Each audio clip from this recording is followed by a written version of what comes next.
Hey everyone, it's Luke here from Astro Awakening. Welcome to my YouTube channel. Straight into it today. This is a short little video discussing some astrology and the magician card in the tarot, which if you've done a little bit of the occult research or spiritual studies and you've gotten into tarot, you'll understand that the magician card, the number one card, relates to the planet Mercury, and Mercury and the magician card deal with the mind, the rational, conscious thinking, reasoning mind, the analytical aspect of mind.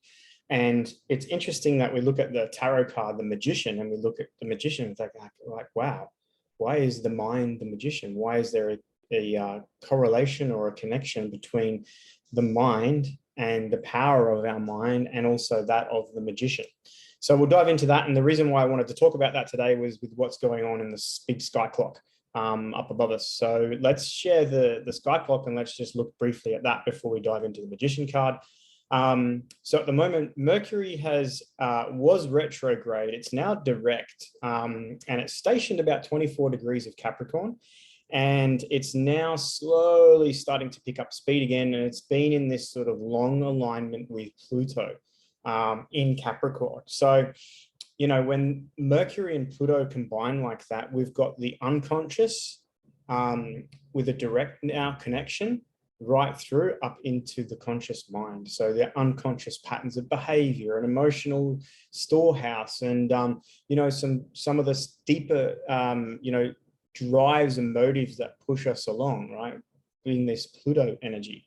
And, you know, with that combining in the sign of Capricorn with Mercury, this can be a very powerful time for manifestation or putting your mind, when you master the mind, towards your goals and ambitions. But the negative aspect of this can be some deep, negative, pessimistic, obsessive type thinking, you know, where we get stuck on one train of thought. Now with Capricorn, we're looking at Saturn's sign, right? Saturn's house, and Saturn and the sun have been together. So the sun is sort of illuminating this Saturn energy. We've got all this Mars, Venus, Vesta, Mercury, Pluto in Capricorn, right? So there's this heavy emphasis on Capricorn, and there may be the tendency to obsess on things or to get stuck in your thinking. You know, Saturn is a block, it's a restriction, it's a limitation on what is challenging us at the moment in our life, right? So the reason why I wanted to highlight this now is because the moon is moving into Gemini. It's just moved into Gemini last night, and it'll be in Gemini for a couple of days, and then it's going to move into Cancer. So in Gemini, the moon is sort of picking up this Mercury energy because Mercury rules the sign Gemini, right? So there's a lot of this changing of thoughts or obsession or getting stuck on things or negative type thinking. So be mindful of that. And as the moon moves out of Gemini, it's going to move into Cancer, which is going to directly oppose Capricorn. So it's really going to reinforce and highlight this challenge that we might have in our lives around our thinking, you know, so because we're presented with certain circumstances in our life, whether they be good, different, bad, whatever. If they present as a challenge, it's often our thinking or the way we're thinking about that we have the power to change the way we look at it, to change our perception, to change the way we're going about it, that we are able then to overcome the challenge or the obstacle. But before we get to that point, often what happens is we just get stuck. We can't see a way through, and then we feel helpless, right? We feel like there's no way through. And what will happen is this Mercury, this magician, this aspect of mine, we are manifesting then the very negative aspect, right, of this Capricorn energy, which is pessimism and negativity, and the mountain's too big to climb, and how could I ever do that? We're more likely to fall into victimhood, and, you know, or blame or helplessness, you know, despair or hope, like something's going to change. And really all along what it's calling us to do is change our mind, change our thoughts, change the way we think. You know, one of the things that if you are challenged in your life at the moment with some obstacle or something that's sort of blocking you or something that's just you can't overcome and it's just presenting itself, is to stop resisting it to start with, because what you resist persists. Where you're giving your energy, you're going to get more in resistance to it. So stop resisting it. Stop, quiet yourself down and ask yourself, what is the lesson here? What's the lesson here? What is this teaching me? Saturn is the master. He is the teacher. He is the ultimate master, right? And when we learn the lesson, we sort of become our own authority. We get to wear our crown. We become the boss, right? So, and we learn with Saturn, and especially Capricorn, we're learning through experience. So these experiences, be it unpleasant or not, are teaching us something. It's like, if we can stop and ask, like, what's the lesson? What am I not seeing? What is the challenge here? How do I get the learning or the teaching out of this? And then all of a sudden, instead of being like, oh no, poor me, or it's the end of the world, or I can't, or it's just overwhelming me and I don't know what to do and I feel helpless. It's like, we're now asking a new set of questions. And that question is like, what's the lesson here? What am I not seeing? What do I need to overcome? Now, at the moment with Mercury in conjunction with Pluto, this could be some sort of repetition of a theme that's found itself back into your life. Could be something that you've had to deal with over and over and over and over and over and over and over again in different ways. And that can really feed into the helplessness, or the, oh, fuck, why me? Or why does this always happen? Or, here I am again. It's like, yeah.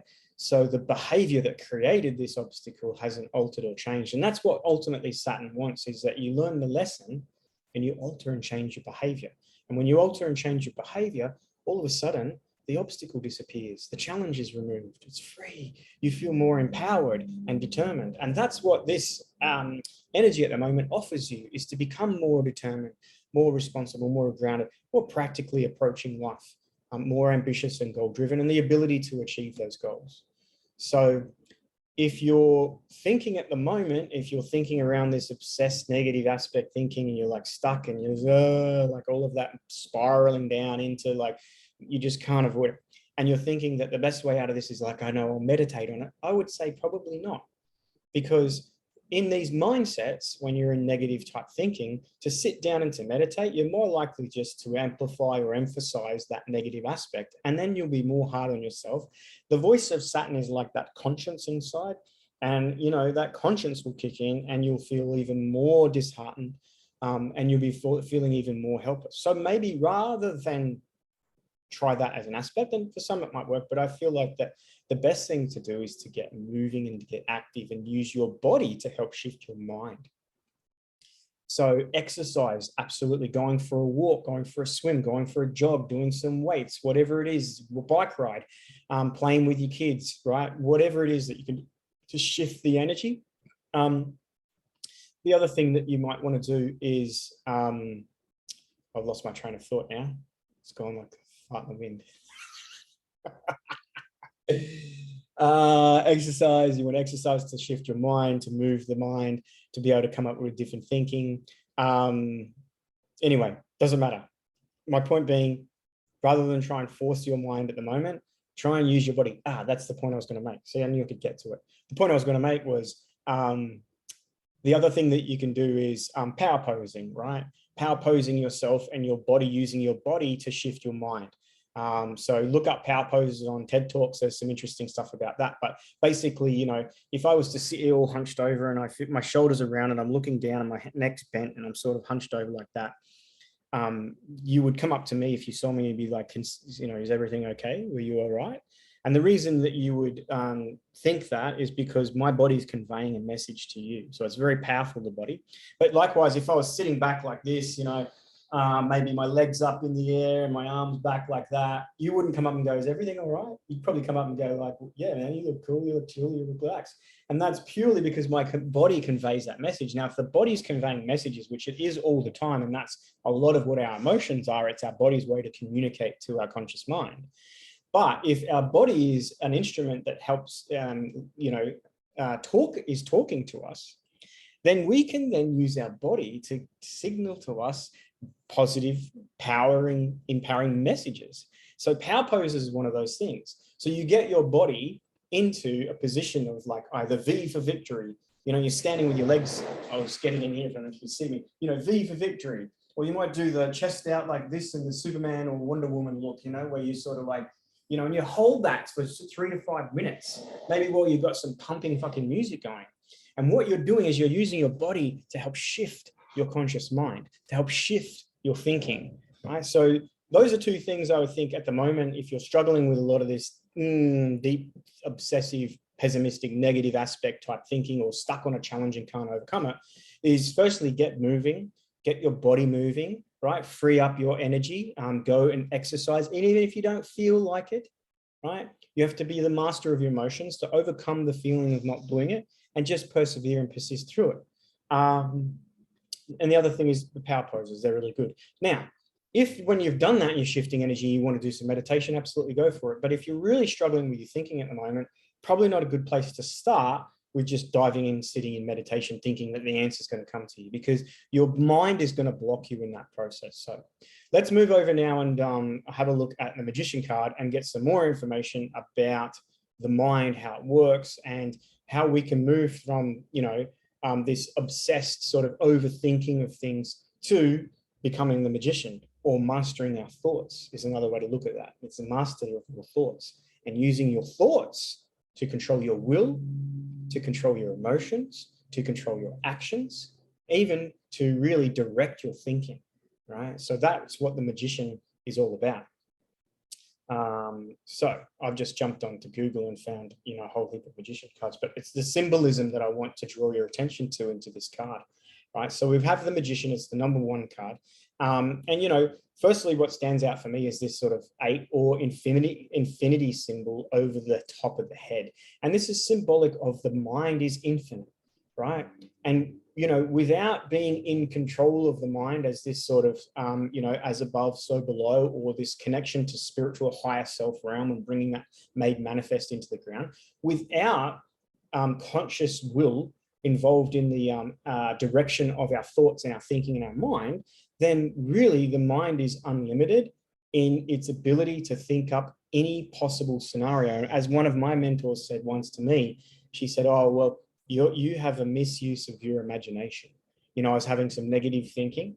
I was spiraling. I was feeling a little bit overwhelmed, and things weren't, things were going great in my life, but my thinking was a bit like, And I had a healing session with her, and she's like, "Oh, you've got misuse of your imagination." That's always stuck with me, is because, the imagination is a powerful tool. It's linked to the mind, right? Our imagination has no boundaries to what we can imagine. And, this symbol sort of represents that. It's infinite. It's infinite. So that's got both positive and negative, because in the positive aspect, it's infinite to what sort of nightmare that you can think up into your reality and then manifest it into your life.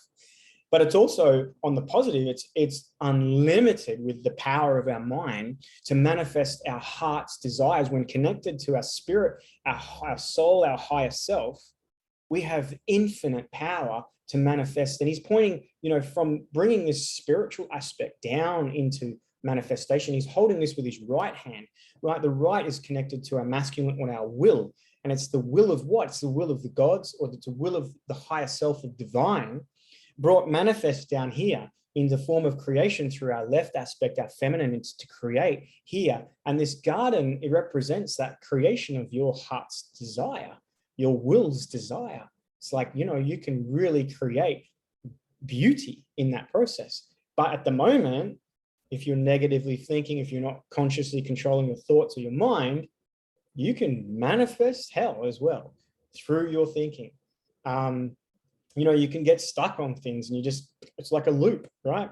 That Pluto aspect now, combining with Mercury, is exactly that.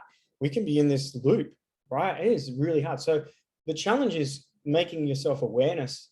Bringing some awareness to that. Like, I'm in this sort of looping pattern, but we also have the opposite, the other side, the upside, which is the ability to break some really deep karmic patterns of behavior and thinking at the moment. So it's not all bad, and the pathway for that is to become the magician, become the master of your thoughts, the master of your mind. And then we look onto the table here, and he's got the pentacle, the cup, the sword, and the wand, right? Which is symbolic, tools, I guess, to represent the elements, right? The pentacle represents earth, right? Being grounded, being practical, being able to use the earth material, right? Directing your thoughts into positive action here in the physical world.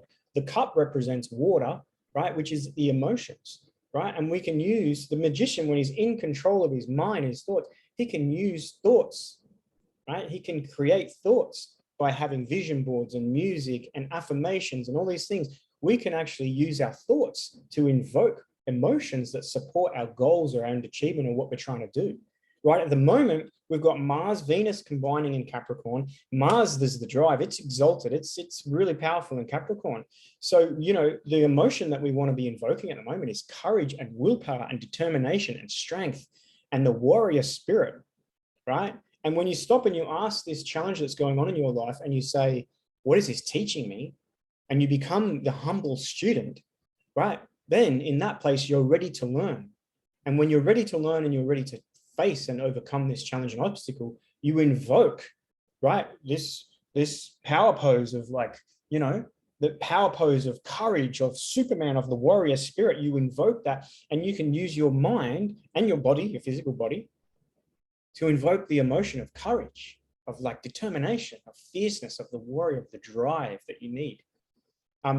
The sword represents air, and air is the thoughts. So when we become the master of the mind, we get to choose our thoughts. At the moment, if you've got some sort of obstacle or challenge in your life, it sort of keeps coming up and you don't know how to face it. If you're feeding into the resistance of that, or the overthinking of it, or the obsessing upon it, or the worry or the doubt, or the insecurity about it, you are not in control of those thoughts. And those thoughts are bringing about more of the very reality that you are trying to resist or overcome. Right? So where your energy goes, your attention goes, your energy goes. Where your energy goes is what you manifest.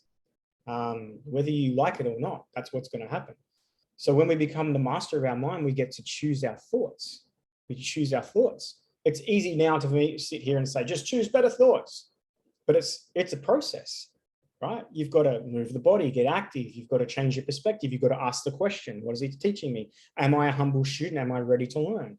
You've got to get yourself ready so that then you can choose your thoughts. You can choose better thoughts, more empowered thoughts. And a way to do that would be inspirational quotes, inspirational stuff on YouTube, music, videos, affirmations, mantras, right? Things that you would say to yourself. Look in the mirror. I see pride. I see power. I see a badass mother who won't take no shit from nobody. Cool runnings. But you get my point. You're choosing your thoughts, right? Because you are the magician, you're the master here, and you're bringing manifest your spiritual aspect, your divine purpose here into the physical realm. And then the will here, which is the wand, magician's wand, it's the will. It's to direct your will, and the willpower, that is something that needs to be cultivated, and discipline is the best way to cultivate will, right? Making commitment to self and sticking to it, right? It's like if you want to start exercising, if you haven't been exercising for a long time and you want to start exercising, your willpower is the thing that needs to strengthen. It's not your muscles. Your muscles will just do what you want them to do, but it's the will. It's the will to get up at 5 a.m. and a little bit earlier.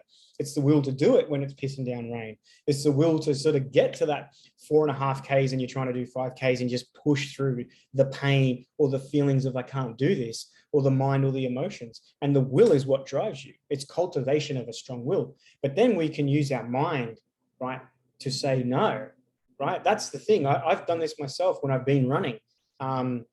Used to run a lot before I hurt my knee, but used to run a lot, right? And I'd get to that point where I'd be like, you know, looking at my thing and going, oh, like this 5 Ks, oh, I could slow down. My body's like, yeah, slow down. Like we're nearly at 5. And then the mind is like, no, let's engage the will. Let's push through. Let's see how hard I can go. What's the worst thing happen? I don't think I'm going to drop dead. Never have. Touch wood. But it's the engagement of the mind and driving that will. And that's the whole aspect of this magician. Is this the power that we have, right? To become the magician of what? Of our mind, the master of our mind. That's what this card represents.